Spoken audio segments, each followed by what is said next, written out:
بسم اللہ الرحمن الرحیم. میرے پاکستانیوں، تین اہم ترین ایشوز کے اوپر آپ سے آج بات کرنی ہے. ایک یہ کہ شہباز گل کی گرفتاری اور ان کے اوپر جو تشدد ہوا اور اس کے کیا تفصیلات ہیں، ایک اس کے حوالے سے آپ سے بات کرنی ہے. دوسرا، ایئر وائی کے اوپر جس طرح کے ان کے اوپر قدغنیں لگائی جا رہی ہے، ان کے لائسنس منسوخ، ان کے اینکرز کے اوپر ایف آئی آرز، پھر ملک چھوڑ کے وہ جا رہے ہیں، کس طرح ان کو دھمکیاں دی جا رہی ہے اور یہ سب کچھ کیوں ہو رہا ہے، ایک اس حوالے سے. اور تیسری اہم چیز کہ عمران خان صاحب نے جو اعلان کیا ہے مختلف جلسوں کا اور جو حقیقی آزادی کی تحریک ہے، کیونکہ قوم کا فیصلہ تو واضح طور پہ آ چکا ہے کہ وہ امریکی غلامی نامنظور، امپورٹڈ حکومت نامنظور، پاکستان کا مطلب کیا، لا الہ الا اللہ، یہ سب کا نعرہ ہے. اور وہ پاکستان کو صحیح معنوں میں جس مقصد کے لیے ہم نے پاکستان بنایا تھا اس کی طرف وہ گامزن ہے. یہ بات بیانیوں اور سیاست سے نکل چکی ہے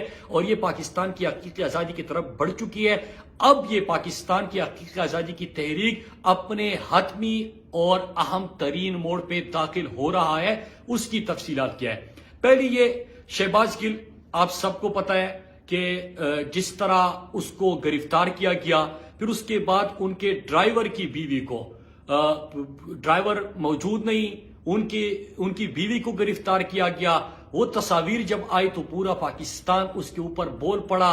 انہوں نے ان تصاویر نے اور ان مناظر نے بڑے سوالات جنم لیے کہ کیا یہاں پہ ایک بندے کا جرم یہ ہے کہ وہ کسی سیاسی پارٹی کے رہنما کے ساتھ ڈرائیور کی نوکری کر رہا ہے تو اس کے اہل خانہ کے اوپر آپ یہ ظلم کرو. یہ کبھی بھی اس طرح کے مناظر پاکستان کی تاریخ میں کسی نے نہیں دیکھے ہوں گے. پھر ایک معصوم بچی، 10 مہینے کی بچی، ان کو اپنی والدہ سے الگ کیا جاتا ہے، جس طرح وہ بلک بلک کے رو رہی تھی ان کے اور پھر 10 مہینے کی بچی کو جیل میں بھی والدہ کے پاس ہونا پڑا. مطلب ایسے دردناک اور ایسے ظلم کی داستانیں ہیں کہ ہماری تو حالیہ تاریخ میں یہ آپ کو دیکھنے کو نہیں ملتی. سوالات تھے پوری پاکستانی قوم نے، انسانی حقوق کی تنظیمیں، اور ہر باشعور انسان سوال پوچھ رہا ہے کہ اس بچی کا کیا قصور تھا، اس نے کیا کیا تھا، ان کی والدہ کا کیا قصور تھا، اس نے کیا ظلم کیا تھا. لیکن جو امپورٹڈ حکومت میں اس وقت وزیر داخلہ بیٹھا ہوا ہے اس سے آپ کچھ بھی ایکسپیکٹ کر سکتے ہیں، کیونکہ اس کے اوپر ان کے اپنے پارٹی کے لیڈر نے 22 افراد کے قتل کا الزام لگایا. یہ وہی شخص ہے جو ثانیہ ماڈل ٹاؤن میں آپ کو یاد ہوگا کہ ایک معصوم بچی فریاد کرتے ہوئے، روتے ہوئے سوال پوچھ رہی تھی کہ کیا قصور تھا میری والدہ کا اور کیا قصور تھا میری خالہ کا کہ ان کو سامنے سے گولی ماری گئی، اور قصور یہ تھا کہ وہ ایک جو سیاسی جماعت ہے ان کے ساتھ ان کی وابستگی ہوگی. وہاں پہ ماڈل ٹاؤن کا ثانیہ کس کو یاد نہیں ہے کہ کس طرح ان کے اوپر سامنے سے حاملہ خواتین کے اوپر سامنے سے گولیاں چلائی گئی. تو ابھی یہ مناظر آپ نے دیکھے، لیکن اس کے ساتھ ساتھ جو چند سوال جنم لیتے ہیں. پہلا سوال یہ کہ اگر کسی نے کوئی جرم کیا ہوتا ہے، اس کی کسی بات پہ یا اس کی کسی سٹیٹمنٹ سے نقصان ملک کا یا اداروں کا ہوتا ہے، خدشہ ہوتا ہے اس کا، تو اس کے اوپر قانون کے مطابق کارروائی اور اس کے مطابق سوالات پوچھے جاتے ہیں. لیکن یہ کبھی بھی نہیں ہوتا کہ آپ جیل کے اندر لوگوں کے اوپر تشدد کریں. آپ کے پاس کوئی وہ بچی کو جیل میں رکھنے، اس کو والدہ سے الگ کرنے کا کوئی جواز نہیں ہے، اس کے ڈرائیور کی بیوی کو اٹھانے کا کوئی جواز نہیں ہے. وہ اقدامات ہوتے ہیں، وہ چیزیں ہوتی ہیں جو آئین اور قانون تو اجازت دے. لیکن یہ جو ہو رہا ہے یہ تو بالکل جنگل کا قانون لگ رہا تھا. اور پھر ہوتا کیا ہے کہ آپ کو ریلیف کے لیے عدالت کے پاس جانا پڑتا ہے. وائی جو اس وقت لوگوں کی امید ہے وہ پھر عدالتیں ہوتی ہے، کیونکہ جس انداز سے کارروائی یا جس انداز سے قانون کی درجہ بکیرتے ہوئے، جس طرح اختیارات کا ناجائز استعمال کرتے ہوئے رات کے اندھیروں میں لوگوں کے گھروں میں گھس کر ان کو اٹھایا جاتا ہے، ان کی فیملیز کو ہراساں کیا جاتا ہے، یہ بالکل قانون اور آئین کے منافی ہے اور کوئی بھی معاشرہ اور کوئی بھی قانون اس کی اجازت نہیں دیتا. یہاں پہ قوم اور سوال پوچھ رہی ہے کہ جس طرح گل کے سٹیٹمنٹ کے حوالے سے بات ہو رہی ہے تو کس کو یاد نہیں ہے کہ جو لندن میں مفرور اشتہاری بگوڑا بیٹھا ہوا ہے اس نے پاکستان کے اداروں میں تقسیم کی کتنی بڑی کوشش کی، اس نے کتنے زہریلے بیانات دیے، اس کے اوپر آج تک کوئی کارروائی نہیں ہے۔ یہی جو مولانا فضل الرحمان ہے اس کے بیانات تو اتنے خطرناک ہیں کہ وہ ریپیٹ بھی نہیں کیے جا سکتے۔ اسی طرح یہی وزیر داخلہ، پھر ان کا جاوید لطیف، پھر جب پی ڈی ایم بنا اور ان کے سٹیج سے مجھے یاد ہے کہ اس کے اوپر ہم نے پریس کانفرنس کیے، میں نے خود کیے ہیں ان کے بیانات چلا کے، کہ جس طرح انہوں نے بلوچستان میں نعرے لگائے، جس قسم کے بیانات دیے، پھر شہر قائد جا کر جس انداز سے تقسیم پیدا کرنے کی کوشش کی، لاہور میں کھڑے ہو کے انہوں نے جو زہر اگلا اور جو مفرور اشتہاری لندن سے بیٹھ کے سازش بھی کرتا رہا، لابیسٹ سے ملاقاتیں بھی کرتا رہا، پاکستان کے اداروں کے اوپر زہر بھی اگلتا رہا، کوئی کارروائی نہیں، کوئی پوچھ گچھ نہیں، کوئی سوال ہی نہیں اٹھاتا، بس ایک شہباز گل نظر آیا ہوا ہے اور اس کے اوپر بھی تشدد کی جو کہانیاں آ رہی ہے جو جیل سے، سوال یہ پوچھا جا رہا ہے کہ عمران خان کھانے میں کیا کھاتا ہے، تو مقصد اس کا کیا ہے؟ اس سے بڑے سوالات جنم لیتے ہیں۔ اور اس طرح بہت ساری کہانیاں تشدد کی آپ کو جو وہاں پہ وکلا وغیرہ، کیونکہ ہمارے وکلا اس کے اوپر بات کرتے ہیں، میں لیگل ایکسپرٹ نہیں ہوں، میں قانون کی پاسداری بھی کرتا ہوں اور احترام بھی کرتا ہوں اپنی عدالتوں کی، لہٰذا کوئی ایسا سٹیٹمنٹ میں نہیں دینا چاہتا جس سے ان کے لیے مسئلہ ہو اور ان کے کیس کے اوپر اثر پڑے، لیکن تشدد کی کہانیاں بڑی دردناک ہے۔ اور جس انداز سے ان کے ارد گرد جو لوگ کہ ڈرائیور کی بیوی کو اٹھانا، یار کون اجازت دیتا ہے؟ ڈرائیور کی بیوی نے کیا کرنا تھا؟ اس معصوم بچی نے، 10 مہینے کی بچی نے کیا کرنا تھا؟ یا اس نے کیا بولنا تھا آپ کو، یا کیا بات کرنی تھی؟ تو کوئی بھی چیز ہو اس کے اوپر قانون اور آئین موجود ہے، اسی کے مطابق ہر چیز ہونی چاہیے۔ اور پھر پاکستان میں یہ معیار بھی ہونا چاہیے کہ وہ کون لوگ ہیں۔ یہی میڈیا چینلز کے اوپر آپ دیکھتے ہیں کہ کس قسم کی گفتگو ہوئی ہے، کتنی چیزیں ہم آپ کو بتا سکتے ہیں، ایسی ایسی بیانات ہے کہ کوئی ریپیٹ بھی نہیں کر سکتا، ایسی خطرناک بیانات ہیں۔ لیکن یہ پھر قوم کا سوال بالکل جینون ہے، اور جو قوم اس وقت سوال پوچھ رہی ہے سوشل میڈیا کے اوپر، اس کے جوابات بھی آنے چاہیے کہ مفرور اشتہاری کے بیانات کیا خطرناک نہیں تھے؟ ایاز صادق نے جو پارلیمنٹ میں کھڑے ہو کے بیان دیا تھا، جس کو اٹھا کے انڈیا نے ہمارے وکٹری کو متنازع بنانے کی کوشش کی، کیا اس کے اوپر کوئی بات ہوئی؟ سوال تو اٹھے، لوگوں نے سوال پوچھے، عوام نے سوال پوچھے، لیکن کوئی کاروائی نہیں۔ پھر فضل الرحمان کے بیانات میں نے آپ کو بتا دیا، جاوید لطیف کے بیانات آپ کو بتا دیا، یہی جو اس وقت امپورٹڈ حکومت کا 27 کلومیٹر کا انٹیریئر منسٹری جو کوسار تھانے کا SHO ہے رانا ثناء اللہ، اس کے بیانات سب اس کے سامنے ہیں، کوئی کاروائی نہیں ہوئی۔ پھر تو اسی چیز کی طرف میں آتا ہوں، اسی سے ریلیٹڈ ہے کہ ایروائی چینل کو بند کر دیا گیا۔ اب بہت سارے لوگ آتے ہیں، پولیٹیکل لیڈرز ہوتے ہیں، اسپوکس پرسنز ہوتے ہیں، وہ آتے ہیں چینل پہ اپنا بیان دیتے ہیں، اور چینل کے اوپر کیا اگر آپ کو بیان کے اوپر سوالات ہے اور اس کے اوپر کوئی کاروائی ہونی ہے تو چینل کے اوپر کب کاروائی ہوئی ہے؟ میں آپ کو سینکڑوں ایسے خطرناک ترین سٹیٹمنٹس جس نے ملک کو بہت نقصان پہنچایا، مختلف چینلز پہ مختلف پولیٹیکل لیڈرز نے دیے ہیں۔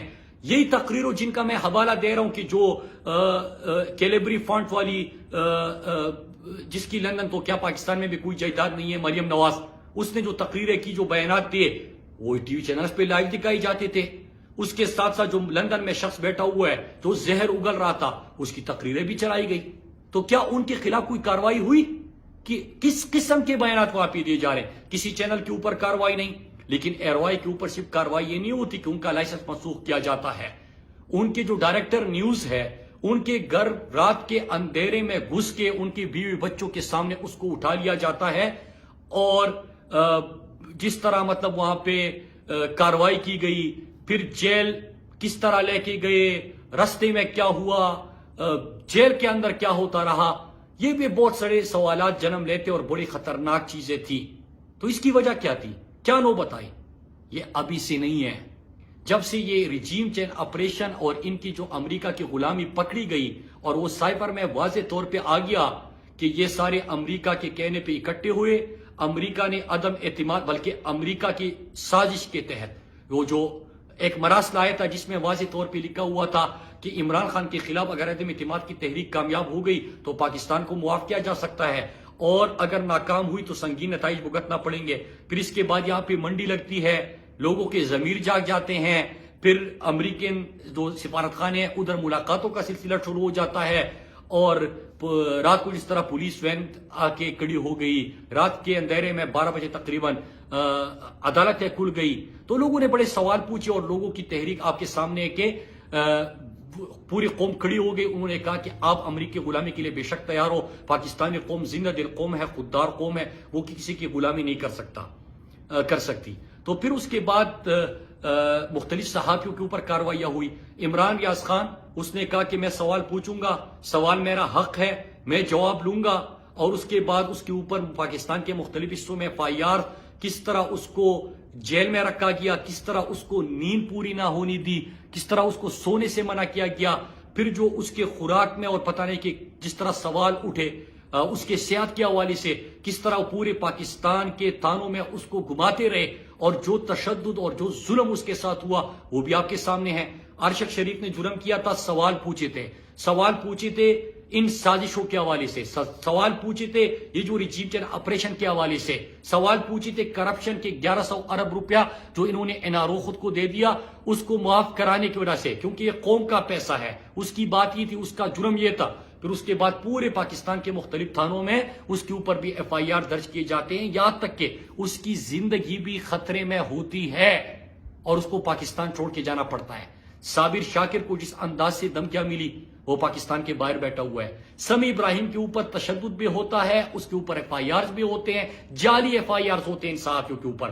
ایاز امیر کو گاڑی سے ایک بزرگ صحافی، سینئر صحافی، اس کے اوپر جس انداز سے تشدد کیا جاتا ہے وہ پوری پاکستانی قوم نے ایک بڑے شہر کے اندر اس کے پاس لوگ آتے ہیں، تشدد کرتے ہیں. تو یہ سب ایک پیغام ہے. پیغام یہ ہے کہ جو بھی آوازیں ہیں جو ایئروائی کے حوالے سے بھی ہو رہا ہے کہ عمران خان اس وقت پاکستان کی خود مختاری اور خودداری کی بات کر رہا ہے، عمران خان امریکی غلامی کے خلاف کھڑا ہے، عمران خان پاکستان کا مطلب کیا لا الہ الا اللہ کی بات کر رہا ہے. وہ بات کر رہا ہے کہ پاکستانی کسی کی غلامی نہیں کر سکتے، پاکستانی آزاد قوم ہے.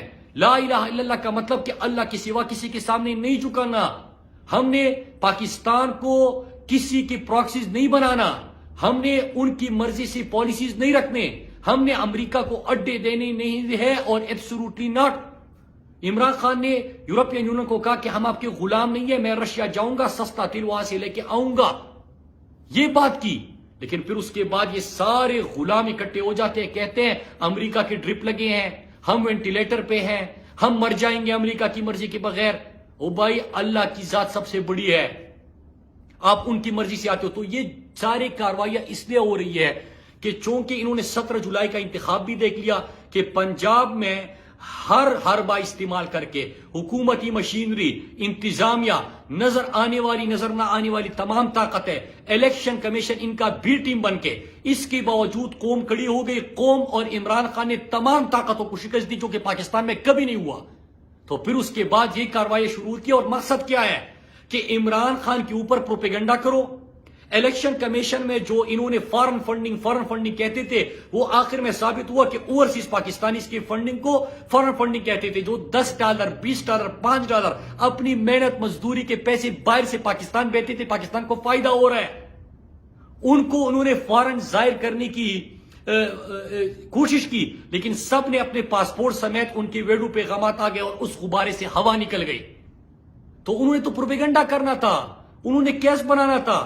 جو بھی آواز ہے، جو صحافی سچی بات کرے گا اس کے اوپر FIR کر دو، ان کو جیلوں میں ڈال دو، ان کے اوپر تشدد کرو، ان کے پیچھے لوگ بھیجو، ان کو ملک سے باہر نکالو. جو چینل بات کر رہا ہے اس کے اوپر بھی پابندی لگاؤ. پہلے دمکاؤ، خریدنے کی کوشش کرو، خریدنے کی کوشش کی، نہیں خرید سکے، پھر دمکانے کی کوشش کی، نہیں ڈرے، پھر ان کو مجبور کرنے کی کوشش کی، نہیں جھکے. تو جب سب کچھ ہوا تو پھر اس کے بعد کیا کہ ایک مہمان آتا ہے، وہ اپنا بیان دیتا ہے، اس کے اوپر پورا چینل بند کر دو. سندھ ہائی کورٹ کا آرڈر بھی آ چکا ہے، اس کے باوجود بھی ان کو بند کر کے رکھو، ان کے ڈائریکٹر نیوز کے گھر گھسو، ان کے جو بھی صحافی ہے ان کے اوپر FIR کر دو. خاور گومن کے اوپر جو کاروائی کی گئی ہے، خاور گومن نے کیا کیا تھا؟ خاور گمن نے تو یہ کہا تھا جولائی میں کہ یہ ایک جو اسٹریٹجک میڈیا کمیونیکیشن سیل بن رہا ہے، اس کا مقصد یہ ہے کہ تحریک انصاف اور فوج کو لڑائے، ان میں خلیج پیدا کرے اور جھوٹے اکاؤنٹ سے جھوٹا پروپیگنڈا کر کے یہ پلاننگ ہوئی ہے۔ اور وہ کون کر رہا ہے؟ یہی امپورٹڈ حکومت والے کر رہے ہیں۔ ماضی میں بھی اسٹریٹجک میڈیا کمیونیکیشن سیل جب کام کر رہا تھا، نواز شریف جب وزیر اعظم تھا، مریم اس کو لیڈ کر رہی تھی، تو اس وقت بھی فوج اور اعلیٰ عدلیہ کے خلاف بھرپور مہم اس اسٹریٹجک میڈیا کمیونیکیشن سیل نے چلائی تھی۔ اس کی یہ سٹوری تھی، وہ سچی ثابت ہوئی کہ جو بھی اکاؤنٹس اداروں کے خلاف کمپین کر رہے تھے، تو یہ تمام چیزیں، تمام پروپیگنڈا، واٹس ایپ گروپ، ساری چیزوں کی کڑیاں اس اسٹریٹجک میڈیا کمیونیکیشن سیل سے بنتی تھی، ملتی تھی، اور وہ چیز صحیح ثابت ہوئی، وہ بات واضح ہو گئی۔ لہٰذا اس کا کیا قصور ہے کہ اس نے سٹوری کی تھی؟ اس کے اوپر بھی کارروائی کر دو۔ تو یہ تمام چیزیں اس وقت یہ ہو رہی ہے کہ عمران خان کے ساتھ قوم کڑی ہے، اور عمران خان کا پیغام جو بھی پہنچا رہا ہے، چاہے وہ صحافی ہو، چاہے وہ سوشل میڈیا ایکٹیوسٹ ہو، چاہے وہ کوئی عام پاکستانی ہو۔ آپ نے کبھی یہ چیز سنی ہے کہ 14 اگست کو اسلام آباد انتظامیہ نے پابندی لگا دی اور ان لوگوں کی ویڈیوز آ گئے کہ جب سٹال لگے تھے تو پاکستان کی پرچم کے ساتھ تحریک انصاف کے پرچم کی ڈیمانڈ تھی، انہوں نے پابندی لگا دی کہ تحریک انصاف کا جھنڈا یہاں پہ آپ نہیں بیچ سکتے۔ پھر آپ نے دیکھا کہ 25 مئی کو جو معصوموں کے اوپر، جو خواتین اور بچوں کے اوپر تشدد ہوا، نوجوان ہاتھوں میں پاکستان کا جھنڈا لے کے جاتا ہے، اس کے اوپر کارروائی ہوتی ہے۔ پھر پروپیگنڈا کیا جاتا ہے، جھوٹ بولا جاتا ہے، اس کو تحریک انصاف سے جوڑنے کی کوشش ہوتی ہے، لیکن اس کے برعکس اگر کوئی ان کے پروپیگنڈے میں شامل نہیں ہوتا، ان کے پروپیگنڈے چینل کا حصہ نہیں ہے، ان کے واٹس ایپ گروپ کا حصہ نہیں ہے، ان کے propaganda cell, strategic media communication cell کا حصہ نہیں ہے، تو ان کے خلاف کاروائیاں کرو، ان کی آوازیں بند کر دو، اور یہ سمجھو کہ قوم جو ہے وہ پروپیگنڈے میں آ جائے گی۔ آپ کو شکست ہو چکی ہے، 12 شکست ہو چکی ہے۔ 17 جولائی کو جب آپ نے یہ ریجیم چینج آپریشن ہوا اور عمران خان ڈائری لے کے اپنے دفتر سے روانہ ہو گیا، تو کس نے سوچا تھا کہ پورا پاکستان سڑکوں پہ نکل آئے گا بغیر قیادت کے، بغیر کسی کال کے؟ پاکستان کے ہر شہر، ہر تحصیل، ہر ضلع میں کروڑوں لوگ نکل آئے، کیونکہ ہر شہر میں ہزاروں لاکھوں لوگ نکل آئے تھے۔ اسی طرح آپ نے پرسوں پنجاب الیکشن میں دیکھا، تمام حربوں کے باوجود آپ کو شکست ہو گئی۔ پھر اس کے بعد آپ نے پرسوں دیکھا کہ ہفتے کے دن لاہور میں ایک جلسہ ہو رہا ہے، بہت تاریخی جلسہ، ہاکی اسٹیڈیم کے اندر پورا جیم پیک، باہر تک تمام سڑکیں بری ہوئی، سیالکوٹ نکل آیا، فیصل آباد نکل آیا، کراچی نکل آیا، مختلف مقامات پہ خیبر پختونخوا نکل آیا، اسلام آباد نکل آیا، پنڈی نکل آیا۔ اس کا کیا مطلب ہے؟ اس کا مطلب ہے کہ آپ قوم کے فیصلے بند کمروں میں نہیں کر سکتے۔ قوم نے فیصلہ سنا دیا کہ ہم آپ کی ریجیم چینج آپریشن کے خلاف ہیں۔ آپ اتنا پروپیگنڈا کر کے، آوازیں بند کر کے، لوگوں کو جیلوں میں ڈال کے، چینلز کے اوپر پابندی لگا کے، یہ اگر بتانا چاہتے ہیں کہ لوگ بھول جائیں گے ریجیم چینج آپریشن، لوگ بھول جائیں گے کہ آپ نے امریکی غلامی کی، لوگ بھول جائیں گے کہ آپ نے منڈیاں لگائی تھی، لوگ بھول جائیں گے کہ راتوں کو اس طرح حکومت ہٹاتے ہوئے عمران خان کی آپ نے کیا کچھ اقدامات کیے تھے، لوگ نہیں بھولیں گے، نہ آپ لوگوں کو بھولنے دیں گے، یہ لوگ بات کریں گے۔ لہٰذا ایک ہی طریقہ ہے کہ فوری اور شفاف انتخابات میں پاکستان کو لے کے جائے، تاکہ پاکستان کی معیشت برباد ہو گئی، امن و امان برباد کر دیا، آپ کی جو انڈسٹری فل کیپیسٹی بھی چل رہی تھی وہ بند ہونا شروع ہو گئی، یا پھر نوجوانوں کو جو امپلائمنٹ ریکارڈ جنریٹ ہوئی تھی وہ بند ہونا شروع ہو گئی، بڑے منصوبے بند ہونا شروع ہو گئے، پاکستان کی مہنگائی کی ایک ایسی لہر آئی جو پاکستان کی تاریخ میں کسی نے نہیں دیکھی، تو یہ پاکستان کا کتنا نقصان کریں گے؟ ایک ہی حل ہے، فوری اور شفاف انتخابات۔ کتنے لوگوں کو جیلوں میں ڈالو گے؟ کتنے صحافیوں کے اوپر جاری FIRs کرو گے؟ کتنے چینلز کو بند کرو گے؟ آج تو پاکستان کا ہر نوجوان، بلکہ بچوں کی تقریریں آپ دیکھیں، 5-6 سال کے بچے ہوتے ہیں، وہ آپ کو حقیقی آزادی کا مطلب سمجھاتے ہیں، وہ آپ کو اس حقیقی آزادی کی جدوجہد کا پورا نظریہ بتاتے ہیں۔ قوم بدل چکی ہے یار، قوم بہت آگے نکل چکی ہے۔ یہ جو چند سیاسی جماعتوں میں چند لوگ بچے ہیں، میں ان کو بھی بتانا چاہتا ہوں کہ یہ سیاست اور بیانوں سے بات بہت آگے نکل گئی ہے۔ آپ چینل کنٹرول کر کے کسی بندے کو یہ اس سے نہیں ہوگا۔ اور اب آتا ہوں میں، یہ عمران خان صاحب نے پورے پاکستان کے مختلف حصوں میں جلسوں کا اعلان کیا ہے، اور یہ حقیقی آزادی کی جدوجہد اب اپنے آخری مراحل میں ہے، اور انشاءاللہ پاکستان میں جلد حقیقی آزادی ہم حاصل کریں گے۔ اس میں عوام کی آواز تو آپ نے سن لی، لیکن بہت سارے ایسے لوگ ہیں، ایسے کچھ طبقے پاکستان میں جو کہتے ہیں کہ یار یہ تو 22 کروڑ تو بیڑ بکریاں ہے، ان سے کس نے پوچھا ہے، اس سے کیا ہوتا ہے؟ اس سے بہت کچھ ہوتا ہے۔